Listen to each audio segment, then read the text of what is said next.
Hello everyone, I am Anshu Agrawal और आज हम लोग कैट 2021 के एलआरडीआई का लास्ट स्लॉट का लास्ट क्वेश्चन सॉल्व करने वाले हैं। इसके बाद आप हमारे चैनल पे कैट 2021 के एलआरडीआई के पूरे सॉल्यूशंस देख सकते हो। मैं अगले 2-4 दिनों के अंदर कोशिश करूंगा कि सारे स्लॉट 1, 2, 3 इन तीनों स्लॉट का एक ही वीडियो में कंपाइल कर दूं सारे क्वेश्चन, ताकि आपको इधर उधर भटकना ना पड़े। ठीक है। और हाँ, क्वेश्चंस को करने की एक बार अगर आप लोग ट्रिक समझ गए, है ना, तो कैट में विश्वास करो, आउट ऑफ 4 क्वेश्चंस आप 2 to 3 आराम से अटेम्प्ट कर लोगे। और अगर 2 भी अटेम्प्ट कर लिए तो 96 परसेंटाइल कहीं नहीं गया। 3 अटेम्प्ट कर लिए तो 99.5 प्लस आराम से आ जाओगे। तो बस जब मैं क्वेश्चन सोल्व कराता हूँ तो तरीके पे ध्यान कर दिया करना कि अप्रोच क्या रहती है। और विश्वास करो, कैट में 2 question approx easy to medium level के आएंगे ही आएंगे। सॉरी, एक क्वेश्चन ज़्यादा से ज़्यादा ऐसा होगा जो बहुत टफ होगा, तो उसको छोड़ देना, बाकी 3 कर लेना। ठीक है, चलो शुरू करते हैं। और हाँ, हमारे चैनल पे आपको पूरे के पूरे सॉल्यूशंस मिल जाएंगे। प्लेलिस्ट पे जाके देख लो, टफ से टफ के क्वांट और एलआर के इजी मिल जाएंगे। और कैट 300 अभी तक परचेस नहीं किया हो तो बहुत बड़ी गलती टाइप हो रही है, उसको परचेस कर लो हमारी वेबसाइट catipment.com/cat300 पे जाके। चलो जल्दी से चालू करते हैं। 17 to 20, ये बहुत देखो छोटू सा क्वेश्चन है। अच्छा, इस टाइप के क्वेश्चन में एक फ़ायदा होता है, पढ़ोगे बनेगा या नहीं बनेगा, करने या ना करने, दोनों का डिसीजन आप विद इन 5 मिनट ले सकते हो, है ना, इवन 2 to 3 मिनट में। अब एक चीज़ और ध्यान रखना, देखो मैथ्स के किसी भी टॉपिक में बता देता हूँ, time speed distance, time and work, mixture and allegation, ये 3 टॉपिक ऐसे हैं जिन टॉपिक पर, और एक परमुटेशन कॉम्बिनेशन तो फिर कॉमन है, लेकिन हाँ ये 3 टॉपिक ऐसे हैं, time speed distance, time and work and mixture allegation. In topic के कंसेप्ट पे एलआरडीआई में कई बारी क्वेश्चन पूछ लिए जाते हैं। ठीक है, चलो। Each of the bottles mentioned in the question contains 50 ml of liquid. ठीक है, ही नहीं तो होगा। The liquid in any bottle can be 100% pure content P और can have certain amount of impurity. ठीक है, visually it is not possible to distinguish between P and I. There is a testing device which detects impurity as long as the percentage of impurity in the content tested is 10% or more. मतलब impurity 10% या उससे ज़्यादा होनी चाहिए तभी वो check कर पाएगा। और इधर इन्होंने एग्जाम्पल भी दे दिया। कैट में अच्छी बात होती है, अगर क्वेश्चन उनको लगता है कि बच्चों को समझ में नहीं आ रहा होगा तो एग्जाम्पल के थ्रू समझा देते हैं। For example, suppose bottle 1 contains only P and bottle 2 contains 80% P and 20% I. If the content from bottle 1 is tested, it will be found out that it contains only P.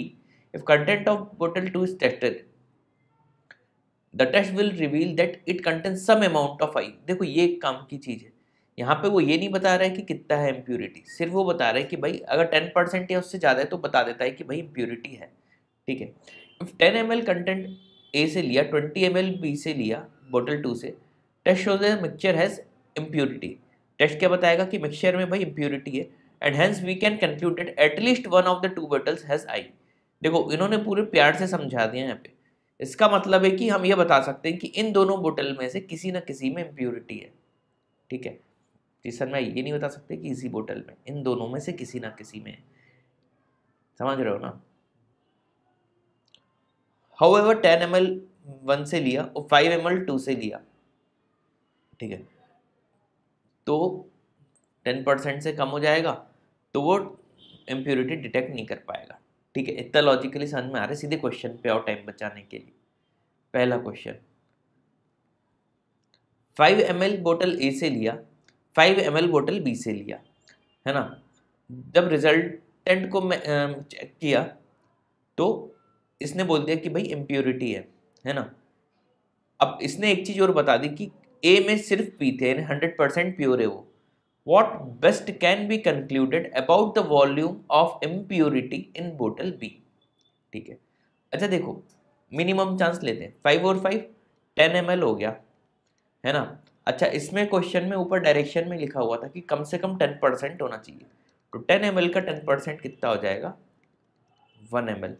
मतलब बोतल B जो था, ध्यान से सुनना, इसमें जो 5 ml था, यही 5 ml लिया था ना, 1 ml कम से कम क्या होगा, इम्प्यूरिटी होगी, यानी 1/5 इम्प्यूरिटी होगी, है ना। और इन्होंने क्या पूछा है, what can be concluded about the volume of I in the बोतल बी। जल्दबाजी में 5/5 मत लगा देना, अब ध्यान से सुनना। 1/5 होगी, और डायरेक्शन की टॉप की लाइन में क्या लिखा था, each of the bottles mention in this question contain 50 ml of liquid.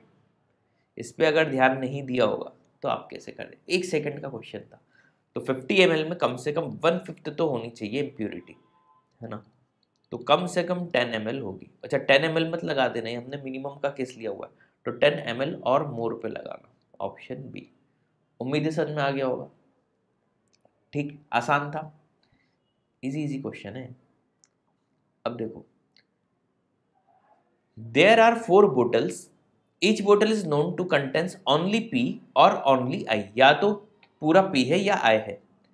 They will be considered to be collectively ready for dispatch if all of them contain only P, बोले कि collectively dispatch कर दिया जाएगा अगर सब में सिर्फ P है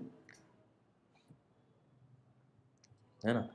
इन minimum how many test is it possible to ascertain whether this 4 bottles are collectively ready for dispatch. अच्छा देखो, परसेंटेज का है तो ऊपर 50 ml दिया हुआ है, हम उसको 100 ml मान लेते हैं, है ना। तो देखो 100 की 4 बोतल है,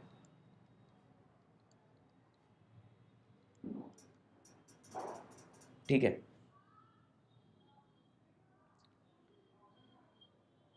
अब सभी में कितने मिनिमम नंबर ऑफ टेस्ट लगेंगे, है ना। सबसे मान लो इक्वल इक्वल क्वांटिटी भी ली, ठीक, समझना। अब कितने टेस्ट से हम बता देंगे कि ये डिस्पैच के लिए रेडी है कि नहीं है, ठीक है, समझना। मान लो कि 3 पी होता, एक ही में इम्प्यूरिटी होती, है ना। तो एक ही अगर सिर्फ होती तो 100/400 हो जाता, है ना। 1/4 यानी 25% आ जाता, तो रिजल्ट जो आता इम्प्यूरिटी आता, हम डिस्पैच नहीं कर सकते, है ना। तो एक ही कंडीशन बनेगी, एक ही यानी कंडीशन में हम चेक कर लेंगे कि क्या है ना। क्योंकि अगर 3 भी थी तो ही अगर इम्प्यूरिटी आ गई, तो 2 में तो आराम से आ जाती, 3 में इम्प्यूरिटी होती तो और आराम से आ जाती, 4 में इम्प्योर होती तब कोई बात ही नहीं थी, है ना। तो एक ही टेस्ट में हम बता देंगे कि all of them contain only P है कि नहीं है, ठीक।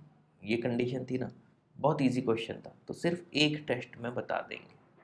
18th का आंसर क्या हो जाएगा, 1, जो सबसे आसान तरीके से समझा दिया, ठीक। ध्यान रखना। 19th, अब 4 बोटल्स हैं, it is known as 3 of these bottles contain only P while the remaining contain 80 और 20, ये है। what is the minimum number of required to identify the bottle containing। अब इसमें हमें बोतल बतानी है, ध्यान रखना, इसमें हमें बोतल बतानी कि भाई कौन सी बोतल ऐसी है जिसमें 20% इम्प्यूरिटी है, ध्यान से देखना। तो देखो 4 बोतल है, मान लो ये पी पी पी और एक पी आई वाली है। अब अगर 100 ml हम सॉल्यूशन लेते हैं, उन्होंने 50 बोला है, 100 से कर लेते हैं, कोई परसेंटेज के पूरी वैल्यू तो फर्क नहीं पड़ेगा। अब इसमें क्या मुझे डिवाइड नहीं करना पड़ेगा, ठीक है। अब बताना है कौन सी बोतल है, ठीक। मान लो पहले कोई भी 2 बोतल ले लेता हूं, क्योंकि मुझे एक बोतल चूज करनी है। मान लेते हैं ये 2 ली, है ना। तो और दोनों का इक्वल इक्वल डेटा ले लेंगे। इक्वल डेटा लेने में देख लेता हूँ, इक्वल में अगर लेता हूँ 2 में ये आ जाती तो 220/200 हो जाता, 1/10, 10% आ जाता। हाँ, इक्वल इक्वल कंटेंट दोनों बोतल से ले लो। तो देखो अगर ये दोनों लिए हैं तो रिजल्ट पी ही आएगा, यानी हमें ये पता चल जाएगा कि दोनों बोतल पी वाली हैं, ठीक है। अब मान लो एक बोतल निकल गई पहले टेस्ट के बाद, अब इसका इससे करूँगा, फिर से पी आएगा दूसरे टेस्ट में, तो समझ जाऊंगा चौथी बोतल में इम्प्यूरिटी है, क्योंकि इन तीनों में किसी में इम्प्यूरिटी नहीं है। तो 2 टेस्ट में मैंने बता दिए, ठीक। और ध्यान से समझ लो, पूरा अच्छे डिटेल में बता देता हूँ। 2 टेस्ट में मैं बता दूंगा कि कौन सी बोतल में इम्प्यूरिटी है। अब मान लो पहली बार में मैंने ये और ये बोतल ली होती, है ना, इम्प्यूरिटी आ जाती। अब मैं समझ जाता कि यार इन दोनों में से किसी एक बोतल में इम्प्यूरिटी है। अब क्रॉस चेक के लिए मान लो ये बोतल और इसमें से किसी एक को मिलाता तो प्योरिटी आ जाता, तो समझ जाता दूसरी इम्प्यूरिटी है, या इन दोनों में से उठाता तो फिर से इम्प्योरिटी आ जाता, तब भी समझ जाता इसी बोतल में इम्प्योरिटी है। मतलब मैं 2 टेस्ट में बता दूंगा कि कौन सी बोतल में इम्प्योरिटी है। तो मुझे मिनिमम कितने टेस्ट लगेंगे? 2 टेस्ट, क्योंकि इस बार उन्होंने बोला था बोतल ही बतानी है। था ना आसान क्वेश्चन, ध्यान से समझना। Question number 20, there are 4 bottles. It is known that either one or two of these bottles contains only P, while remaining ones contains, ठीक है, यानी मान लो एक बोतल में या तो 100 है, बाकी सब में 85-15 85-15 85-15 है ना, या 2 में 100 है और 2 में 85-15। दो कंडीशन है, इस टाइप की 2 कंडीशन है। What is the minimum number of tests required to ascertain exact number of bottles containing only P? हमें नंबर ऑफ बोतल बतानी है कि जिसमें ओनली पी है, मतलब एक है या 2 बोतल है। इसमें बोतल नहीं बतानी, ध्यान रखना, क्वेश्चन ध्यान से पढ़ना। इसमें हमें ये नहीं बताना कि कौन सी बोतल ओनली पी वाली है। इसमें ये बताना है कि आउट ऑफ 4 बोतल्स 1 बोतल ओनली पी वाली है कि 2 बोतल्स ओनली पी वाली है। क्वेश्चन क्लियर हो गया? क्योंकि अगर कौन सी बोतल ओनली पी वाली तो फिर नंबर ऑफ टेस्टिंग बढ़ जाएंगे, लेकिन अगर सिर्फ हमें यह बताना है कि एक है कि 2 है तो वो तो आराम से बता ही दूंगा। मान लो जो लॉजिक हमने प्रीवियस क्वेश्चन में लगाया, चारों का इक्वल अमाउंट ले लेता, तो मान लो इस कंडीशन में अगर दिखता है ना, तो इम्प्योरिटी कितनी आती? 15 3 45 अपॉन टोटल वॉल्यूम 400, कितना परसेंटेज हो गया? 11 पॉइंट समथिंग होगा, मतलब मोर देन 10 आ गया, मतलब इम्प्योरिटी आ जाती। मान लो इस केस में अगर मैंने चारों का सेम कंटेंट लिया था तो इस बार इम्प्योरिटी कितनी आती? 30 आउट ऑफ 400 है ना, 30/4 7 पॉइंट समथिंग आता, 25 है ना, तो ये लेस देन 10 आ गया। तो देखो पहले केस में अगर मैं चेक करता पहली कंडीशन में तो आ जाता कि इम्प्योरिटी है, तो मैं बोल देता सिर्फ एक बोतल ऐसी होगी जो ओनली पी वाली होगी। दूसरी कंडीशन में अगर मैं चेक करता तो लेस देन 10% आ जाता, ये बोल देता कि टेस्टिंग के बाद की कोई इम्प्योरिटी नहीं है, तो मैं समझ जाता कि 2 बोतल ऐसी होंगी जो ओनली पी वाली होंगी। तो इस बार भी सिर्फ एक ही टेस्ट से मैंने बता दिया है ना, क्योंकि दोनों केस में रिजल्ट अलग अलग आ जाएंगे अगर सेम वॉल्यूम में चारों बोतल से ले लूंगा तो। ठीक है, तो इस बार भी क्या लगा, सिर्फ एक ही टेस्ट से बता दिए मैंने। कई बार ऐसे क्वेश्चन लॉजिक किस्मत वाले भी हो जाते हैं। देखो टीटा टाइप के थे, अगर किसी बच्चे ने तुक्के में 111 भी कर दिया होगा हर ऑप्शन में है ना, पहले में तो चलो ऑब्जेक्टिव था इसको छोड़ दो, इन 3 में से 2 के आंसर बनते। कई बार लॉजिकली तुक्के लगा दिए करो अगर टाइम कम हो तो, टीटा टाइप में। ठीक है, ये छोटी मगर मोटी बात है। लॉजिकली अब देख, अब भी आन तो 1 या 2 ही होगा, तो तुक्के में तो कुछ भी लगाओ, फिर किस्मत भी थोड़ी बहुत चलनी चाहिए इस टाइप के क्वेश्चंस में। ठीक, लेकिन प्रोसेस से मैंने आपको चारों क्वेश्चन समझा दिए। तो उम्मीद है वीडियो पसंद आया होगा, और अभी तक मेरी बात सुन रहे हो तो चैनल को लाइक सब्सक्राइब जरूर करो, ब्रांड बनाओ इस चैनल को भी। ठीक है, और हमारा वीडियो कोर्स परचेस करना हो है ना, तो आप हमारी वेबसाइट catipmet.com, अगर आप कैट 2023 की प्रिपरेशन कर रहे हो तो /CAT 2023, या अगले साल के लिए कर रहे हो तो कैट 2024 यानी 24 में है ना। ऐसी जब जब कैट आते आएगा हमारा ये वैल्यू बदलते जाएगी। ठीक, चलो ठीक है, तो उम्मीद है वीडियो पसंद आया होगा।